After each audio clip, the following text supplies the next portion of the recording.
بسم اللہ الرحمن الرحیم۔ شروع کرتا ہوں اللہ تعالیٰ کے نام کے ساتھ جو بڑا مہربان نہایت رحم کرنے والا ہے۔ رسول اللہ صلی اللہ علیہ وآلہ وسلم نے فرمایا، قرآن قیامت کے دن پیش ہوگا، پس کہے گا، اے میرے رب، اسے یعنی صاحب قرآن کو جوڑا پہنا، تو اسے کرامت یعنی عزت و شرافت کا تاج پہنایا جائے گا۔ پھر وہ کہے گا، اے میرے رب، اس سے اور دے، تو اسے کرامت کا جوڑا پہنایا جائے گا۔ وہ پھر کہے گا، اے میرے رب، اس سے راضی و خوش ہو جا، تو وہ اس سے راضی و خوش ہو جائے گا۔ اس سے کہا جائے گا، پڑھتا جا اور چڑھتا جا، تیرے لیے ہر آیت کے ساتھ ایک نیکی کا اضافہ کیا جاتا رہے گا۔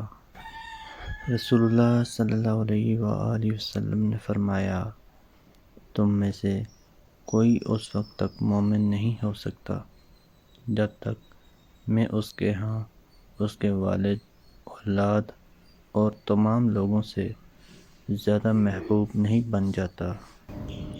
رسول اللہ صلی اللہ علیہ وآلہ وسلم نے فرمایا، ہر مسلمان پر صدقہ کرنا واجب ہے۔ صحابہ نے عرض کیا، اگر وہ نہ پائے؟ آپ صلی اللہ علیہ وآلہ وسلم نے فرمایا، اپنے ہاتھوں سے کمائی کرے اور اپنے آپ کو فائدہ پہنچائے اور صدقہ کرے۔ انہوں نے عرض کیا، اگر وہ استطاعت نہ رکھے یا نہ کر پائے؟ آپ صلی اللہ علیہ وآلہ وسلم نے فرمایا، ضرورت مند مجبور شخص کی مدد کرے۔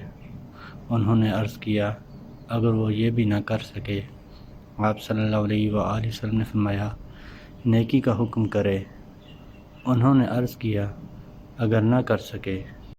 آپ صلی اللہ علیہ وآلہ وسلم نے فرمایا، برائی سے رک جائے، کیونکہ یہ بھی اس کے لیے صدقہ ہے۔ رسول اللہ صلی اللہ علیہ وآلہ وسلم نے فرمایا، دو بھوکے بھیڑیے جنہیں بکریوں کے ربڑ میں چھوڑا جائے تو وہ ان کے لیے اتنا نقصان دہ نہیں ہوتی جتنی آدمی کے مال و جاہ کی حرص اس کے دین کے لیے نقصان دہ ہے۔